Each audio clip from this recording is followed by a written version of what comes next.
ધ્રાંગધ્રાના એક ફૂલની દુકાનવાળા યુવાનની દરિદ્ર નારાયણ માટે જે લાગણીઓ અને અનુકંપા હતી તે કરુણાએ જ મહાપુરુષના વ્યક્તિત્વના બીજ રોપાયા હતા.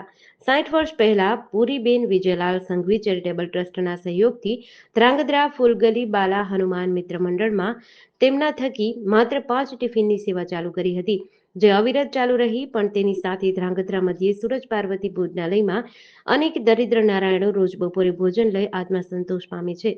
દલુભાઈએ આખું જીવન ફૂલની દુકાનેથી ગરીબ દર્દીઓને નિઃશુલ્ક ઇલાજ અને દવાની ચીઠીઓ પહોંચતી કરી હતી.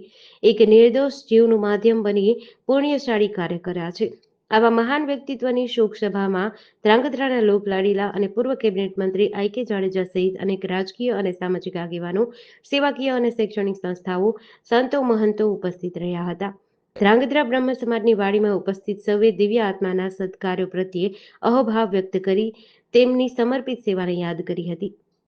ધ્રાંગધ્રાના દરિદ્ર નારાયણો પ્રત્યે લાગણી, પ્રેમ, સહાનુભૂતિ, અનુકંપા ધરાવનાર, સેવાભાવી સંત જેવું જીવન જીવનાર સૂરજ પાર્વતી ભોજનાલય ધ્રાંગધ્રાના સ્થાપક, આજીવન ટ્રસ્ટી શ્રી પ્રમુખ શ્રી દલસુખભાઈ બાબુલાલભાઈ અઢિયા, દલુભાઈ ફૂલવાડાના દુઃખદ અવસાનથી આજની આ સભામાં ઉપસ્થિત સભાજનો, ટ્રસ્ટના ટ્રસ્ટીશ્રીઓ, કાર્યકાર ભાઈ બહેનો, કર્મચારી ભાઈ બહેનો અને દરિદ્ર નારાયણો ઘેરો શોક અને દુઃખની લાગણી અનુભવે છે.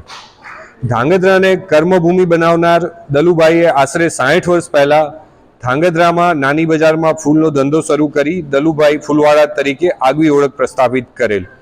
44 વર્ષ પહેલા 5 ટિફિન ઘરે ઘરે પહોંચાડી દરિદ્ર નારાયણોની જઠરાગ્નિ સેવાકીય પ્રવૃત્તિઓનો પ્રારંભ કર્યો હતો.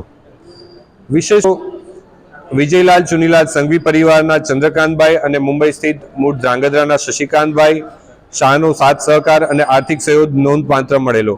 આ પરિવારોનું ઋણ સંસ્થા ક્યારેય ભૂલી શકશે નહીં. આ ઉપરાંત શ્રી હેમરજભાઈ ચતવાણી, ડૉક્ટર કે.એલ. મહેતા સાહેબ, શ્રી યશવંતભાઈ જોશી, શ્રી ચિમનલાલ દવે, શ્રી અમૃતલાલ સોની સદગૃહોત્સવનો સાથ સહકાર અને માર્ગદર્શન હંમેશા મળતું રહ્યું છે. વર્ષ 1998માં અનાથ આશ્રમ તરીકે ઓળખાતી ઝાલા રોડ ઉપર ધ્રાંગધ્રાની જગ્યા ખાલી પડી. આગવી કોઠાસૂઝ ધરાવતા દલુભાઈની નજર આ જગ્યા પર પડી. દલુભાઈની ઉત્કૃષ્ટ ઈચ્છાના કારણે અને તત્કાલીન રાજ્યના મંત્રી, ધ્રાંગધ્રાના સામાજિક અને રાજકીય આગેવાન, પૂર્વ કેબિનેટ મંત્રી શ્રી આઈ.કે. જાડેજા સાહેબના પ્રયત્નોથી આ જગ્યા ટ્રસ્ટને સરકારશ્રી તરફથી ભાડા પેટે મળી. ભોજનાલયનો 25 વર્ષ પહેલા પ્રારંભ થયો. આજે આ ભોજનાલયમાં દરિદ્ર નારાયણો બપોરનું ભોજન જમે છે અને સાથે ભોજનનું પાર્સલ પણ લઈ જાય છે. આ ઉપરાંત આ સંસ્થા તરફથી સામાજિક, શૈક્ષણિક, તબીબી સહાય પણ સંસ્થા તરફથી જરૂરિયાત હોય તેને આપવામાં આવે છે. આ તમામ સેવાકીય પ્રવૃત્તિઓના પ્રેરક દલુભાઈ આપણી વચ્ચે નથી, પરંતુ તેમના દ્વારા પ્રગટેલી સેવાકીય જ્યોત સદાય પ્રકાશિત રહેવાની છે.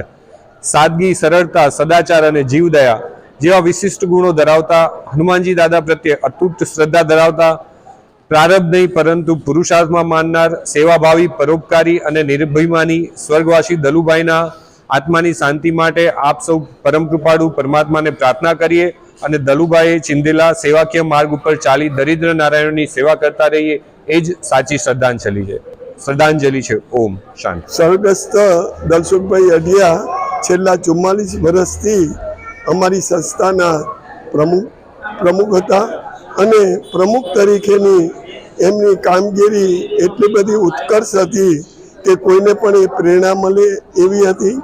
ખૂબ જ એ માનવતાવાદી કામોમાં, ભૂખ્યાને ભોજન આપવામાં એમનો સદાય એમની લાગણી અને ઉત્સાહ અનેરો રહેતો હતો. અને એ માટે થઈને છેલ્લા 25 વર્ષથી અમે સૂરજ પાર્વતી ભોજનાલય ચાલુ કરેલ, જ્યાં એમની અચૂક 11:30 થી 2:30 વાગ્યા સુધીની હાજરી હોય અને 2:30 વાગે બધું પતે પછી પોતે ઘરે જમવા જતા હતા.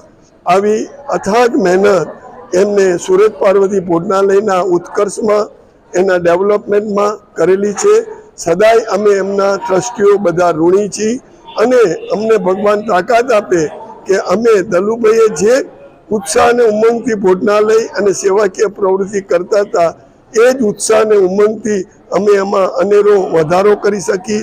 અને જ્યારે અમે કોઈ પણ સારા કામો કરશું ત્યારે અમારી જાતને અમે હંમેશા યાદ રાખશું કે આ દલસુખભાઈ આપણી સાથે જ છે, એમની પ્રેરણા આપણી સાથે જ છે અને એટલે જ અમને એ કામ કરવાની શક્તિ ભગવાન આપે છે. આ રીતની હું શ્રદ્ધાંજલિ એમને અર્પણ કરું છું. પ્રભુ એમના આત્માને જ્યાં પણ હોય ત્યાં બિરાજમાન હોય ત્યાં એમને પરમ શાંતિ આપે અને ખૂબ ખૂબ એમના જીવનમાંથી અમે પ્રેરણા લઈ શકીએ એવી અમે પ્રભુને પ્રાર્થના કરીએ છીએ. JDC ન્યૂઝ સાથે દિનેશ ગામવા સાથે જયેશ કુમાર ઝાલા, ધ્રાંગધ્રા.